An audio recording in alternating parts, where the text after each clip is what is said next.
ನಮಸ್ತೆ ಫ್ರೆಂಡ್ಸ್, ರಾಜ್ ಜಾಬ್ಸ್ಗೆ ಸ್ವಾಗತ. ಫ್ರೆಂಡ್ಸ್, ಲೋಕಾಯುಕ್ತ ಇಲಾಖೆಯಿಂದ ನೇಮಕಾತಿಯ ಹೊಸ ಅಧಿಸೂಚನೆ ಬಿಡುಗಡೆಯಾಗಿದೆ ನೋಡಿ.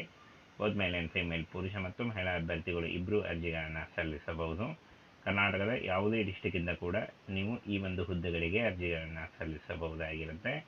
ಕ್ಲರ್ಕ್ ಕಮ್ ಟೈಪಿಸ್ಟ್ ಅಂದರೆ ಕ್ಲರ್ಕ್ ಮತ್ತು ಟೈಪಿಸ್ಟ್ ಉದ್ಯೋಗಗಳಿಗೆ ನೇಮಕಾತಿ ನಡೀತಾ ಇದೆ ನೋಡಿ. ಹಾಗೆ ಗ್ರೂಪ್ ಸಿ ವೃಂದದ ಕಲ್ಯಾಣ ಕರ್ನಾಟಕ ಹಾಗೂ ಬಾಕಿ ಏರಿಯಾಗಳಲ್ಲೂ ಕೂಡ ಅಂದರೆ ಕರ್ನಾಟಕದ ಎಲ್ಲ ಜಿಲ್ಲೆಗಳಲ್ಲೂ ಕೂಡ ನೇಮಕಾತಿ ಆಗುತ್ತೆ. ಎಲ್ಲ ಅಭ್ಯರ್ಥಿಗಳು ಕೂಡ ಈ ಒಂದು ಹುದ್ದೆಗಳಿಗೆ ಅರ್ಜಿಗಳನ್ನು ಸಲ್ಲಿಸಬಹುದು.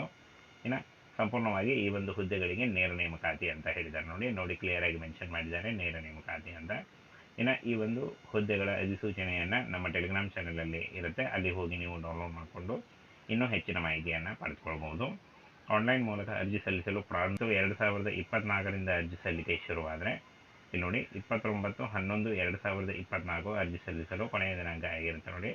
ಈ ಒಂದು ಕೊನೆಯ ದಿನಾಂಕದೊಳಗಾಗಿ ನೀವು ಅಫಿಷಿಯಲ್ ವೆಬ್ಸೈಟಿಗೆ ಹೋಗಿ ಆನ್ಲೈನ್ ಮೂಲಕ ಇಲ್ಲಿ ಕಾಣಿಸ್ತಾ ಇದೆ ನೋಡಿ, ಈ ಒಂದು ಅಫಿಷಿಯಲ್ ವೆಬ್ಸೈಟ್ಗೆ ಹೋಗಿ ನೀವು ಆನ್ಲೈನ್ ಮೂಲಕ ಅರ್ಜಿಗಳನ್ನು ಸಲ್ಲಿಸಬಹುದಾಗಿರುತ್ತೆ.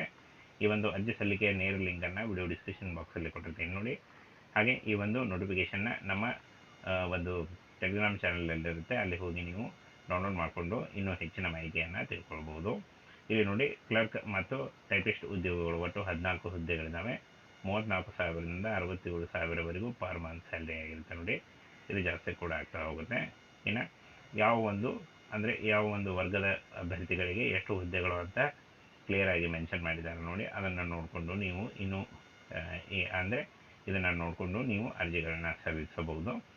ಶೈಕ್ಷಣಿಕ ವಿದ್ಯಾರ್ಹತೆಯನ್ನು ನೋಡೋದಾದರೆ ಪದವಿ ಪೂರ್ವ ಶಿಕ್ಷಣ ಪರೀಕ್ಷೆ ಹಾಗೂ ಉತ್ತೀರ್ಣ ಅಥವಾ ತತ್ಸಮಾನ ಕೇಳಿದ್ದಾರೆ ನೋಡಿ. ಅಂದರೆ ಪದವಿ ಪೂರ್ವ ಶಿಕ್ಷಣ PUC ಮತ್ತು ಡಿಗ್ರಿ ಆದಂಥ ಬೋತ್ ಮೇಲ್ ಆ್ಯಂಡ್ ಫಿಮೇಲ್ ಅರ್ಜಿಗಳನ್ನು ಸಲ್ಲಿಸಬಹುದು. ಕರ್ನಾಟಕ ಪ್ರೌಢ ಶಿಕ್ಷಣ ಪರೀಕ್ಷಾ ಮಂಡಳಿ ನಡೆಸುವಂಥ ಕನ್ನಡ ಮತ್ತು ಆಂಗ್ಲ ಮಾಧ್ಯಮದಲ್ಲಿ ಎರಡೂ ಅಂದರೆ ನೀವು ಇಂಗ್ಲೀಷ್ ಮೀಡಿಯಂನಲ್ಲೂ ಓದಿದ್ರೂ ಕೂಡ ನೀವು ಅರ್ಜಿಗಳನ್ನು ಸಲ್ಲಿಸಬಹುದು. ಕನ್ನಡ ಮೀಡಿಯಂ ಓದಿದ್ರೂ ಕೂಡ ನೀವು ಅರ್ಜಿಗಳನ್ನು ಸಲ್ಲಿಸಬಹುದಾಗಿರುತ್ತೆ ಅಂತ ಹೇಳಿದ್ದಾರೆ. ನೇರ ನೇಮಕಾತಿ ಇರುತ್ತೆ ನೋಡಿ, ಯಾವುದೇ ರೀತಿಯ ಒಂದು ಲಿಖಿತ ಪರೀಕ್ಷೆ ಇರಲ್ಲ, ನೇರ ನೇಮಕಾತಿ ಇರುತ್ತೆ. 1:10 ಅನುಪಾತದಲ್ಲಿ ಅರ್ಹತಾ ಪಟ್ಟಿಯನ್ನು ತಯಾರಿಸಿ ಅದರಲ್ಲಿ ಸದರಿ ಪಟ್ಟಿಯಲ್ಲಿ ಇರುವಂತಹ ಅಭ್ಯರ್ಥಿಗಳಿಗೆ ಕಚೇರಿಯಿಂದ ಅರ್ಹತಾ ಪರೀಕ್ಷೆ ನಡೆಸಲಾಗುವುದು ಅಂತ ಹೇಳಿದ್ದಾರೆ ನೋಡಿ. ಯಾವುದೇ ರೀತಿಯ ಒಂದು ಲಿಖಿತ ಪರೀಕ್ಷೆ ಇರಲ್ಲ, ನೇರವಾಗಿ ನೀವು ಆಯ್ಕೆಯನ್ನು ಮಾಡಿಕೊಳ್ಳಲಾಗುತ್ತೆ. ಇನ್ನು ಅರ್ಜಿ ಶುಲ್ಕವನ್ನು ನೋಡೋದಾದರೆ ಸಾಮಾನ್ಯ ಅರ್ಹತೆ ಪ್ರವರ್ಗ 2A 2B ಮತ್ತು 3A 3B ಅಭ್ಯರ್ಥಿಗಳಿಗೆ ಹಾಗೂ ಮಾಜಿ ಸೈನಿಕರಿಗೆ 250 ರೂಪಾಯಿ ಇರುತ್ತೆ.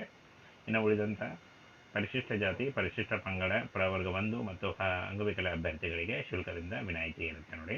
ಇನ್ನು ಶುಲ್ಕ ಪಾವತಿಸುವ ವಿಧಾನ ಇಲ್ಲಿ ನೋಡಿ, online payment throughout Canara bank ಅಥವಾ net banking, credit card, debit card ಮೂಲಕ ಅಥವಾ UPI ಮೂಲಕ ಮತ್ತು ಚಲಾನ್ ಮೂಲಕ ಕೂಡ, ಪೋಸ್ಟಲ್ ಚಲಾನ್ ಮೂಲಕ ಕೂಡ ನೀವು ಈ ಒಂದು ಶುಲ್ಕವನ್ನು ಪಾವತಿಸಬಹುದು.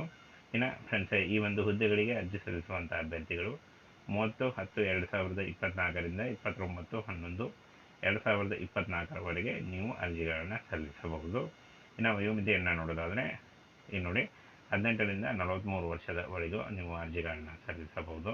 ಪರಿಶಿಷ್ಟ ಜಾತಿ ಪರಿಶಿಷ್ಟ ಪಂಗಡ ಮತ್ತು ಪ್ರವರ್ಗ 1 ಅಭ್ಯರ್ಥಿಗಳಿಗೆ 43 ವರ್ಷಗಳ ಅಂದರೆ 43 ವರ್ಷದ ಒಳಗಿನವರು ಅರ್ಜಿಗಳನ್ನು ಸಲ್ಲಿಸಬಹುದು.